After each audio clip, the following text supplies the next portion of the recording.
Bien émission spéciale bien vidéo spéciale sabula ni ala yi wasa ikanga ala barkada ni ala yi wasa ki galla nyunu sabati kanga wala ala barkada ni ala yi wasa ki ka chance gi kanga ala barkada vidéo aya partager kosobe vidéo aya partager kosobe vidéo aya partager kosobe aya partager malion vidéo aya partager be lundi mais kalo clefla ambe 19h42 là au dengen ya bol makado Drissa Mementa yera wolo debout sur les remparts. La constance, la conviction et avec une vision claire atteint notre fouille là. On n'est pas là pour faire plaisir à lui. Quel sera le niveau on n'est pas là pour faire plaisir. Ambe ya mali di kama wani ala sonama ala ye mali wasa ala ye mali wasa ala ye mali wasa wa ala ye tiɲɛ fana bange ala ye mali wasa ka tiɲɛ bange donc vidéo aya partager kosɛbɛ vidéo ngaw ka partager dɔw bɛ ka sɛbɛn ko camarade Ben le cerveau avait raison a kun ka di an ye o waati kun ka taga sɛbɛn o waati on est ensemble mais mali problème fana bɛ jamana in kɔnɔ nin waati na wati do be mogo tika cheni kan ngalo nyini ka doya parce qu'ils ont envie de t'attaquer ou attaquer là parce qu'ils ont envie de t'insulter ou bien nani et puis oui nyana ka kununko yemin ku yekunu be nyinonko mais ils viennent ils t'attaquent mais yemin fo tien do tiente auto le folo de ninde mogo chama farfaga maliko kelela ani chokoroba chama mi boroke ba fa ninde yu farfaga ko bes ubu ka armadia beta ku ka carrière beta ku nidi an fonctionnaire de boroka don kashira ako ko ale aka carrière beke ka mali servi ko ale ko jamana kama ateson yuruguruma sadri sharago ko ka blarom na ka ba blay comme ko dongale na dagle fen fitin do kama ko luma nyini ka le fam wala wuli ka sanctionner wa ko sanctionner na domina ko mo shima nyini ka fam fana ka fa min ke eske ay ko fo wati ja o ko fere mo so roka sena ko ja ko karsa ko mi fo ko chen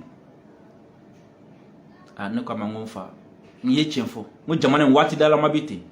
akoma ko mo ba de be ko aw be ka kele min akana ka ko ka mandi mo de akana ka ko mo ta fede ko akani mo ye mo ba fe nga mo bi srani nu eni sranta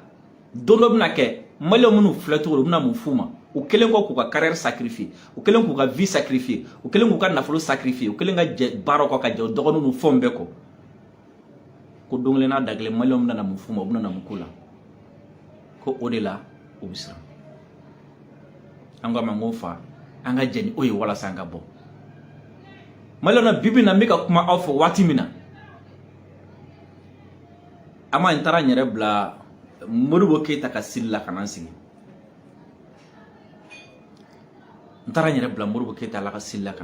le 20 janvier 1961 ni mogo ba fêté bi ko ye armée ka fêté ko ye armée ka création 20 janvier de Modibo Keïta armée ka création tede Modibo Keïta ye ambassadeur Fefe Malla ka bela jelen weli katla ka notifier France la ko boko à partir d'aujourd'hui ka damna bila Francis Surasu ka ta ka bo anka jamana ka antifa ko to amble ambe se anyere koro anyanka armée créé wa mi se ka anyere ta vidéo à partager c'est très important c'est très important 20 janvier 1961 Modibo Keïta weleli de ke Francis bo aita amago tisi aw mabli aita naka Surasu amago tisi aw mabli wa ka ambassadeur be fara nyogon ka o kelenke le 2 mai 2022 o acte kelen tlaga segi ka poser anga jamana kono ka be bima ka be mekalo clé flama anga jamana nyamego o ka lettre ci francima ka foko désormais ben ka mi ani france ni nyogonche lakana sraka ni o de kra sababu ka servalna ni o de kra sababu ka barkanna ko bo ka damna bi 2 mena lettre ci francima ko boko accord tani nyogonche blé négociation tende ko accord tani ñogon ci blé amna sigi ak ma mun ka accord tani ñogon ci blé négociation té Mali aux lettres ci France parce que faut que nga sigi ko doni wala sa obisa ka fam to gomna faut que nga sigi ko doni wala sa obisa ka fam anu de foko awati mo kuma fam ko mo obisa gi bolo ba kuna to bolo ka so man dara kala e ba boto godi domina sommet là sommet damna depuis 10 janvier en kelen ka bo ni makoronye Mali président Burkina président Mauritanie Tchad ani Niger ni makoronye olu wele ka taga po uyo sommet kel la day o kuma san o bi sommet si sommet là-bas min kera premièrement a benani covid deuxièmement a benani juma a benani ay sommet re famba na ke Mali de ka sommet famba na ke Mali de ka nga makoronya donay asimi wele asimi tanata makoron ba donay président tawulo tanata mu mo kele min soro mo kele min sona takalima o kunye bazumi donc Burkina président mun tanata Tchad ta kun tanata bazum kele no kun sona ko makoro so la ka fo la pour que ale kana malo bien kana fa ko farafin président yu ba ale bolo parce que ale bolo ale deundu o mangante ka ba ale bolo pour que o kana ba ale bolo bien kana do ku bana ale bolo makoron ko ka sommet que virtuel demain ko ka sommet que télé là o ba ke bololo sero fait donc bébé sigi ka jamana ko sana ki ka télé branché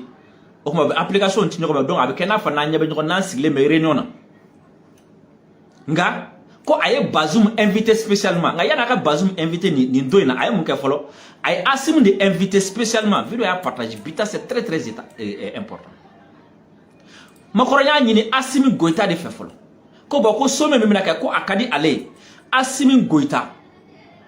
kataka ale krefe France abe Assimi invité au kataka France au kataka ni sommet ke ñokon fait Assimi a yara la ko makoro bougez pas ik me présent munu wele folo net eta Assimi a yara la makoro bougez pas net ka join Assimi a yara la makoro bougez pas namna maliko kuma ka antito ke France ne bento malla ni bi faka na be na ba ke Assimi a yara la makoro bougez pas désormais Mali présente France président Sagola ko wati mi kadi ki ban wele Assimi a yara la ko makoro ko net eta ko désormais ko atoko bele flan ko nala ko farafina jamana président ka ñogon cɛ ka tu ka ñogon sɔrɔ i ka so ko bana donc o kɛlen pour que Macron kana malo a ye mun kɛ a ye Bazoum invité ko Bazoum ka n'i sigi ale kɛrɛfɛ o la a bɛ kumaw do Bazoum da Bazoum b'olu fɔ a bɛ fɛn fɔ Bazoum ye Bazoum b'olu fɔ halisa pour que ka yira k'a fɔ ko sommet in kɛtɔla filɛ nin nka farafin pisiko bɛ Macron bolo vidéo y'a partagé c'est très important o kuma o kelen Bazoum tara France Bazoum tale France o kelen ka sommet damina waati mina Macron n'a ka chef d'état-major nanu sigi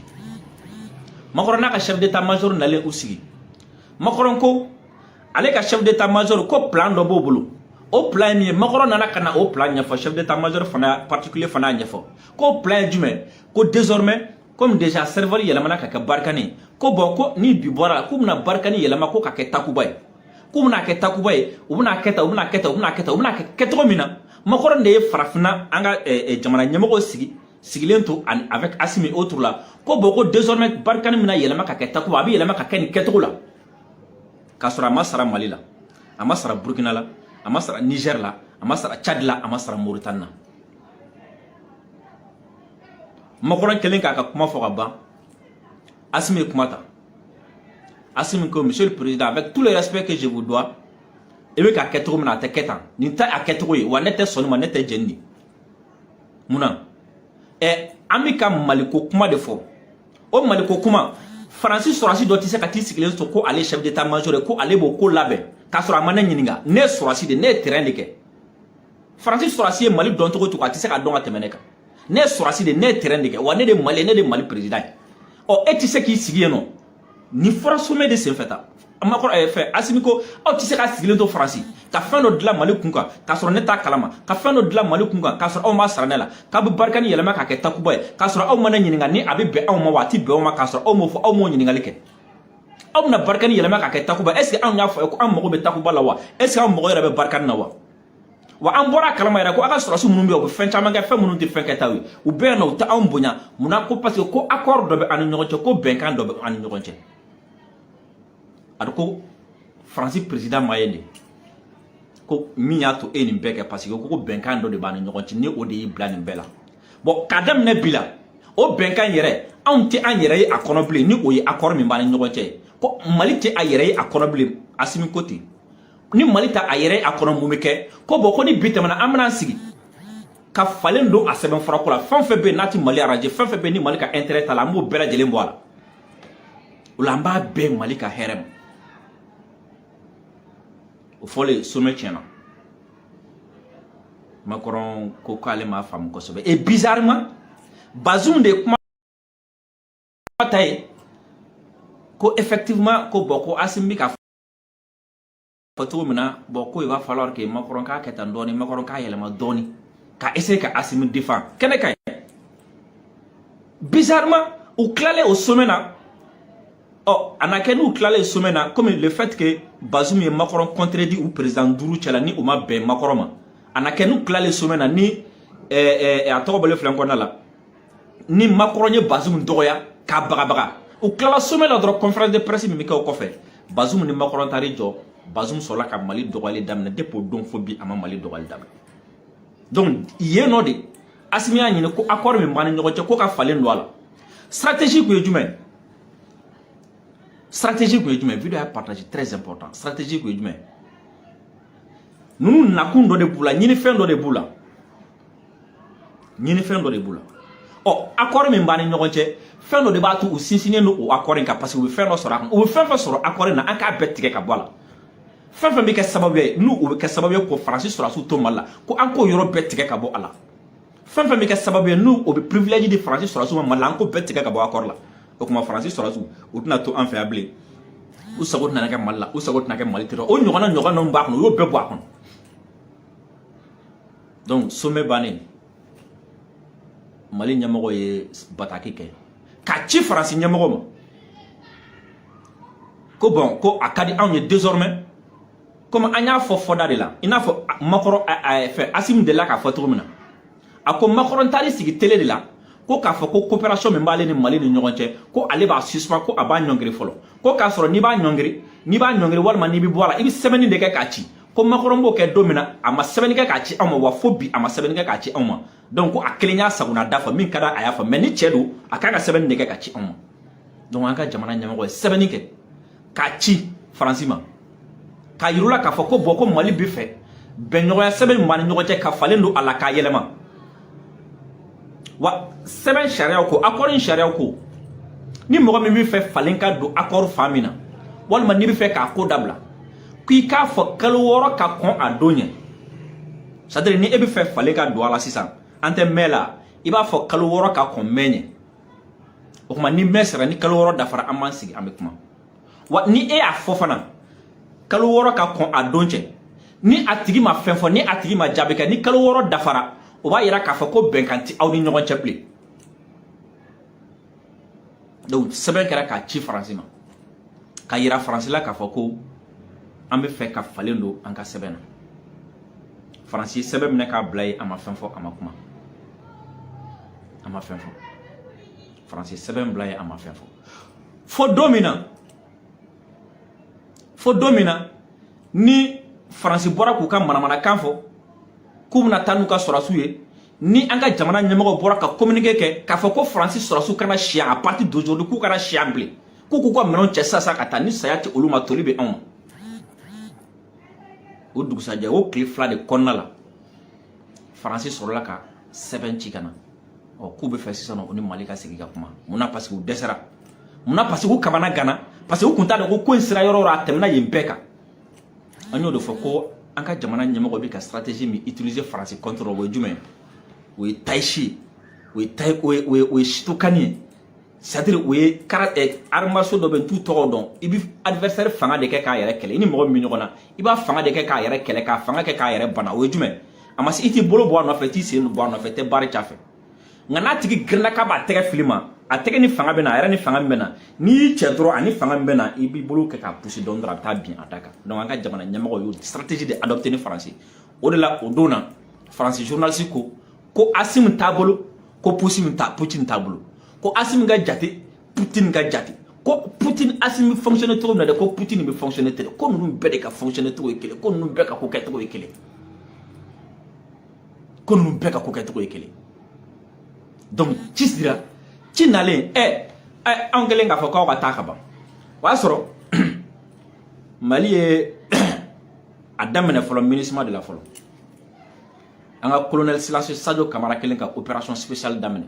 ni aka tchedoni n'a ka chef d'état-major et bien chef d'état-major foya général foya ka anka armée corps kelen na bele de me ka best chef d'état-major kelen fo chedo munu me kene ka ambufu kuno ani chama e boroke kuno ani chedo munu me kene ka ani chama e boroke chama e boroke chama yira ku kontané do chama yira ka fo ku kontané do ola o konna la ami chedo fo sora so munu me terrain ka ambufu Sadio ya damne folo ka ko kelega yoro be ni Mali armée bi kelela ni opération bi a yoro la ministre avion kana pain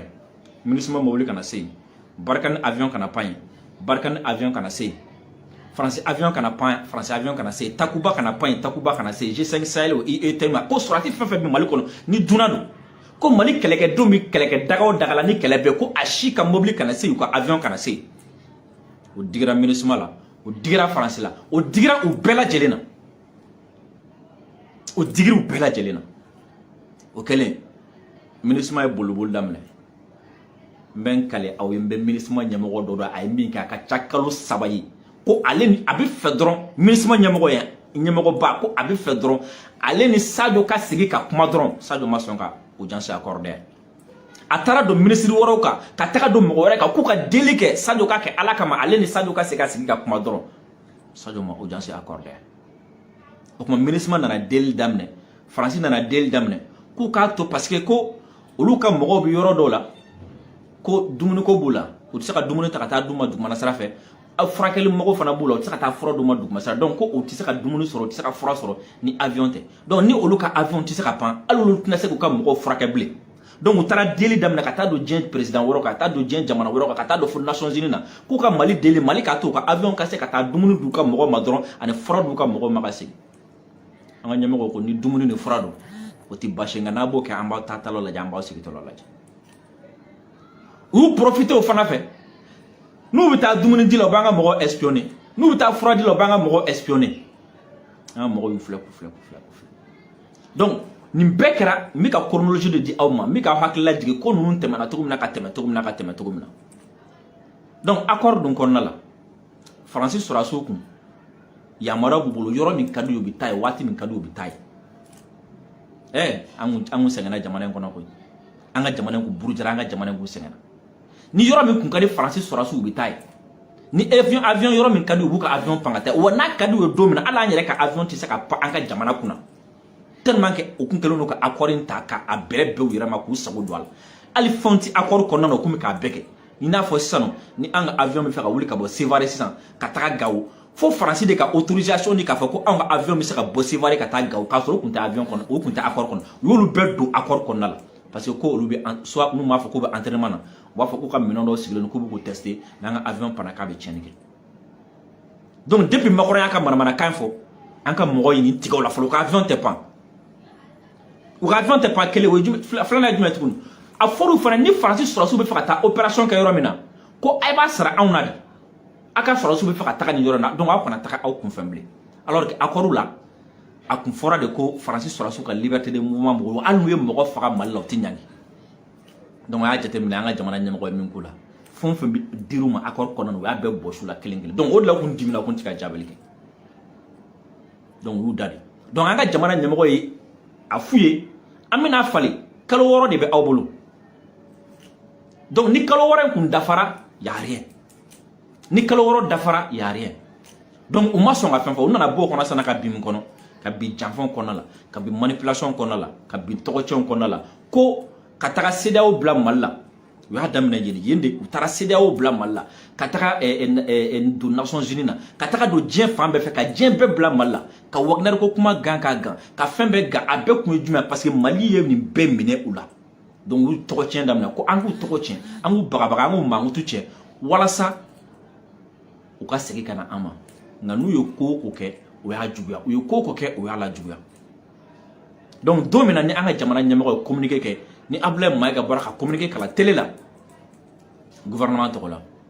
o don o tɛmɛnen o tile fila o ye sɛbɛn bila ka na parce que o y'a ye ko in juguyara ko bon k'u bɛ fɛ sisan o ni Mali ka sigi ka kuma o y'a sɔrɔ c'est trop tard o y'a sɔrɔ c'est trop tard o de la a kun tɛ se k'a fɔ Mali ye k'an ni Faransi bɛna sigi ka kuma a fɔlen a ye Maliyɛn caman kamana gan donc Faransi tora yen an ka jamana ye o y'o lettre min bila ka na o y'o sɛbɛn min bila ka na ko a ka d'u ye sisan n'u ka sigi ka kuma a fɔlen télé la k'u kana si yan an ka jamana ɲɛmɔgɔ Asimi y'o sɛbɛn minɛ k'a bila fo tiroir bɛɛ duguma papier k'a bila k'a fo sɔri fo dugumana na ka fo papier bɛɛ ka fisa ni papier min ye k'o bila a sanfɛ o kɔrɔ ye jumɛn ko da yɛrɛ tɛna tunu n'a yɛrɛ an bɛna mun fɔ an bɛna mun négocier bilen a ye an fa nani a ye an somɔgɔw bɛɛ nani a ko an ye mɔgɔ fagalaw ye a ko mɔgɔ tɛ anw fɛ a ko aw de sago b'an ka jamana kan an bɛ sa aw ɲɛna a bɛ ka taa an tɔgɔ tiɲɛ a ye CEDEAO bila an na a ye Union africaine bila an na a ye Bazoum bila an na a ye diɲɛ bɛɛ bila an na et sisan anw kelen ka lafiya sɔrɔ sisan anw ka armée montée en puissance anw ni Russiw kelen k'an bolo di ɲɔgɔn ma anw kelen ka minɛnw sɔrɔ sisan anw kelen ka minɛn ɲɛnama sɔrɔ sisan anw kelen ka terroristes ka camp ci sisan terroristes commencé ka boli waati min na terroristes sirannen waati min na jamana ɲɛmɔgɔw jamanadenw yɛrɛ kelen k'a fɔ k'u tɛ Faransi ko la u t'a f'i ma na diɲɛ ka cɛla bilen bilen aw bɛna k'an ka sigi ka kuma Asimi y'a sɛbɛn bila fo tiroir dugumana na ko da tɛ tunu kuma la négociation kisɛ kelen t'a ni ɲɔgɔn cɛ dialogue kisɛ kelen t'a ni ɲɔgɔn cɛ bilen ni accord ko in kɔni an da tɛ don na bilen wa ni sɔrɔdasi kelen ninnu bɛ taa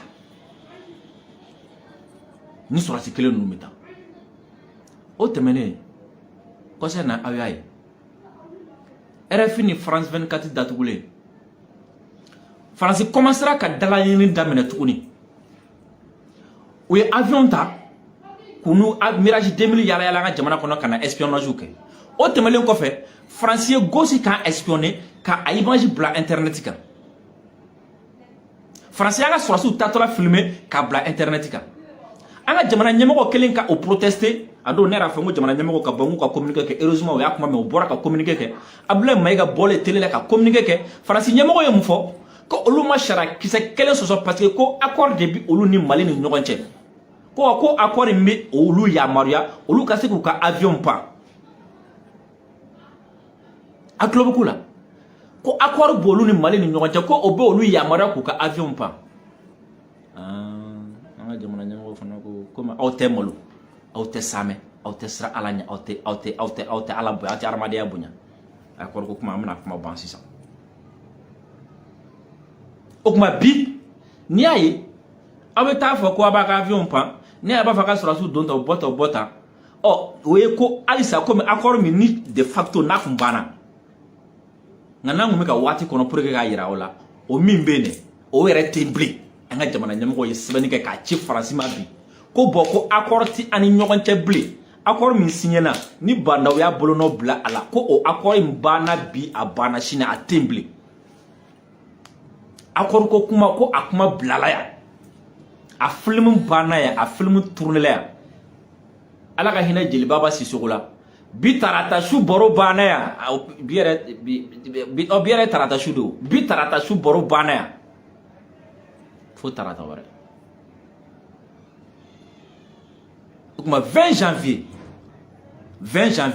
1961 Modibo Keïta y'o wale min kɛ 2 mai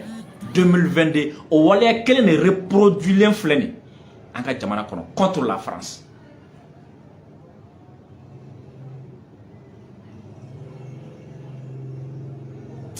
Ala tɛ ji to nɔnɔ la cɛw tɛ ɲɔgɔn na baw de bɛ ɲɔgɔn na wallahi cɛw tɛ ɲɔgɔn na baw de bɛ ɲɔgɔn na c'est-à-dire course de vitesse tɛ mais c'est course de fond de don quoi course de vitesse tɛ de course de fond de don o de la anw fɛ yen mɔgɔ bɛ tanu n'a ka wale ɲuman ye anw fɛ yen hali jugufin kirikiri n'a ye ɲuman kɛ i b'a tanu o de la cɛ tɛ jamana in kɔnɔ yan ko min delila ka an ba tɛ jamana in kɔnɔ ko min delila ka acte kelen poser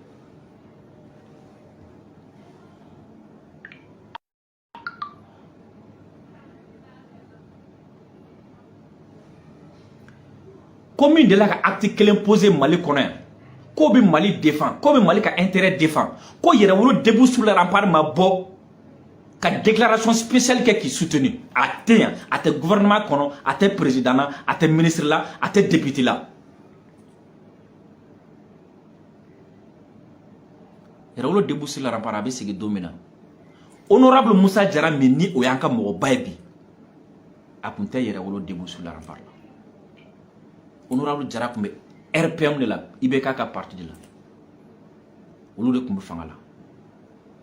nka don min a bɔra assemblée kɔnɔna la ka déclaration kɛ ko biɲɛkala ɲinina sen dalen don biɲɛkala kan ko a tɛ ye ko Faransi de y'an ka problème ye ko députés ka o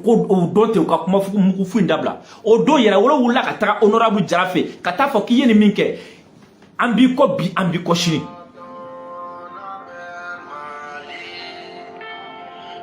aw na bɔli na dɛ ni commandant en chef ye si ni commandant en chef bɛ wele la an b'ale ka appel ta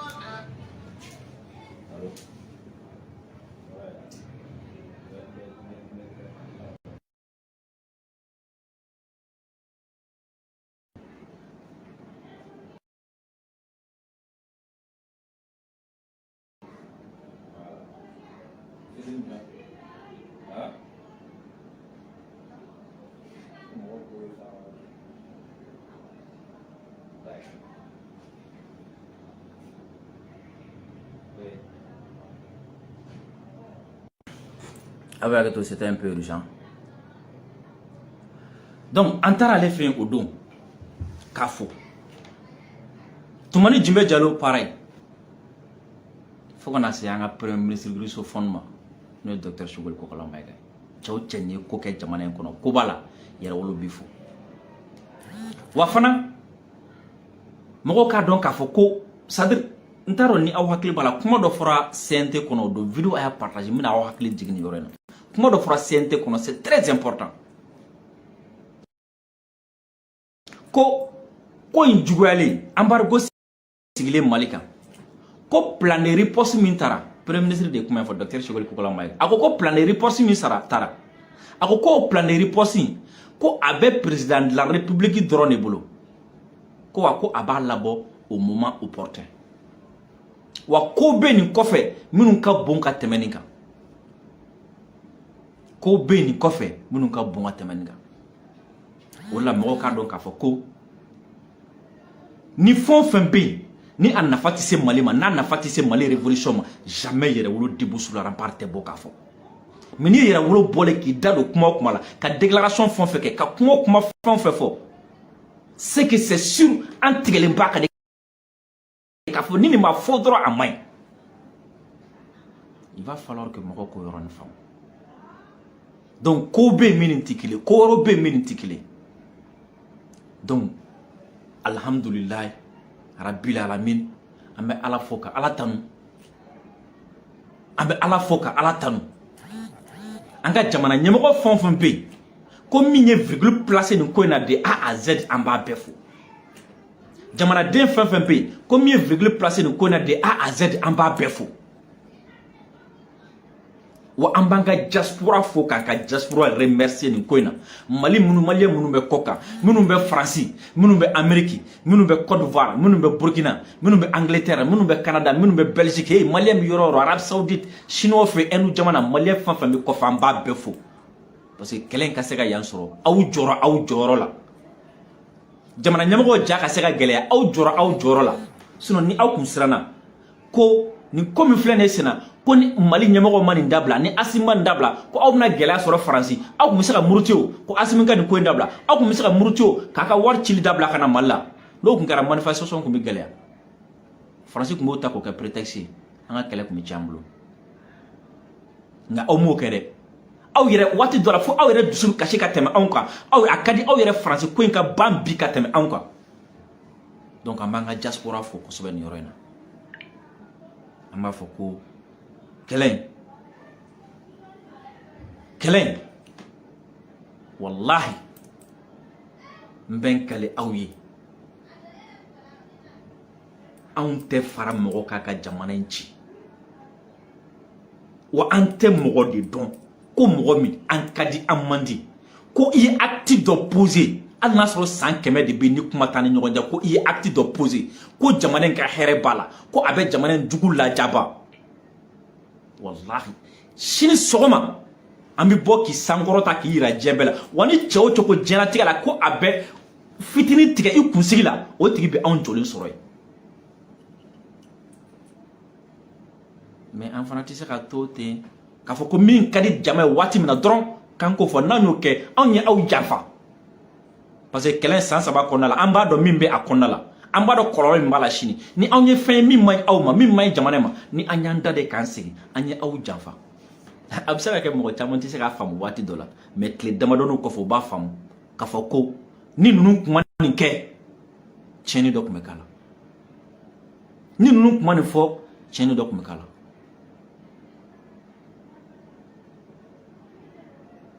a sigi a bɛ na ye ala tɛmɛ action dɔw bɛ na poser an bɛna minnu kɛ aw bɛ na ye an bɛna soutien sugu minnu kɛ aw bɛ na ye an bɛna dɛmɛ sugu minnu kɛ ka ɲɛsin a tigi ma aw bɛ na ye mais malheureusement la révolution aussi sentimentale la dɛ malheureusement jamanajɔ la sentimental la o ye jamanajɔ yɛrɛ taabolo o y'a kɔlɔlɔ ye sentimental la révolution kɔlɔlɔ ye jumɛn sentimental la min kan ka fɔ waati min na f'a ka fɔ min kan ka kɛ waati min na f'a ka kɛ o ye révolution kɔlɔlɔ ye donc bibi na France out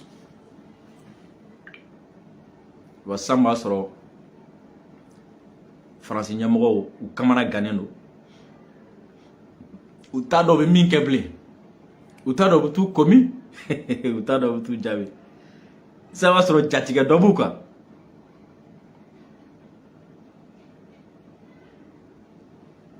an bɛ Assimi fo a ye jɔli min kɛ le fait qu'il a tenu jusqu'à ce niveau en bas fo colonel fɛn fɛn bɛ an b'u bɛɛ fo le silencieux Camara l'efficace Camara le costaud Camara an b'a fo kosɛbɛ colonel major Ismaël Ouagaye an b'a fo kosɛbɛ colonel Malik Diaw an b'a fo kosɛbɛ colonel Modibo Kone an b'a fo kosɛbɛ minnu bɛ dibi la comme olu yɛrɛ y'a kanu olu ka to dibi la donc an b'an pan olu tɔgɔ kunna an bɛ premier ministre docteur Choguel Kokala Mayiga an b'a fo an b'a fo le fait que a y'a jɔ a jɔyɔrɔ la waatiw la an b'a fo le ministre des Affaires étrangères le sage le parolier Abdoulaye Diop an b'a fo a y'an ka diplomatie a y'an kunkɔrɔta an b'a fo nin kɛlɛ na min kan ka fɔ faransi waati min na a y'a fɔ min kan ka ɲɛfɔ kɛnɛmamɔgɔw ye a y'a ɲɛfɔ min kan ka ɲɛfɔ sokɔnɔmɔgɔw ye a y'a ɲɛfɔ avion 2 ani ɲɔgɔn cɛ tile 1 kɔnɔna la an b'a fo le colonel Abdoulaye Mayiga gouvernement porte-parole an b'a fo kosɛbɛ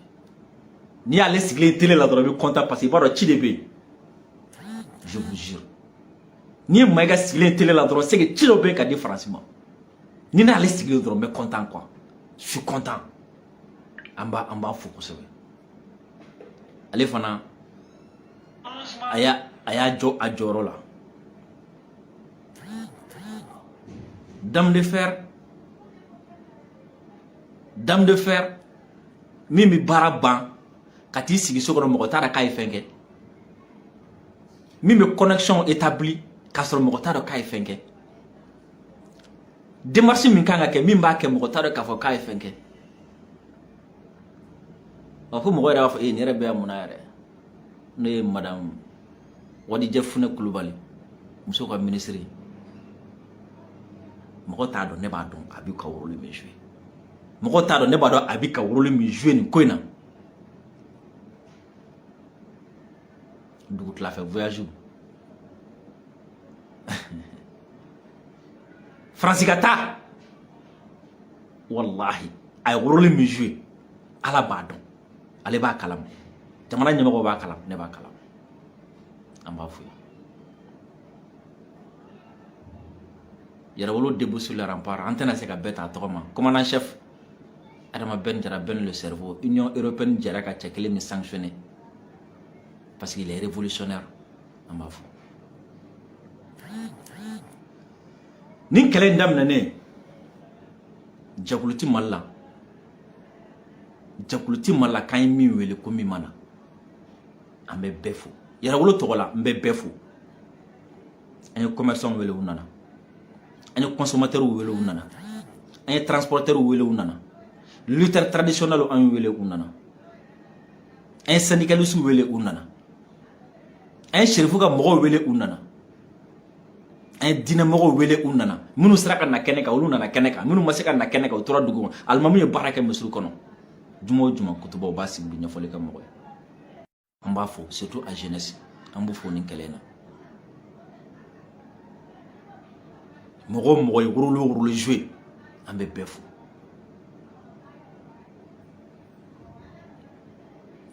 bamananw ko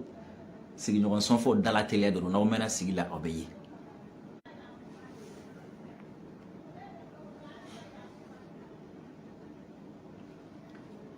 malheureusement connexion b'a tigɛ cogo min na o b'a tigɛ ten an hakili la faamuyali kɛra an hakili la kuma faamuyana nisɔndiya ye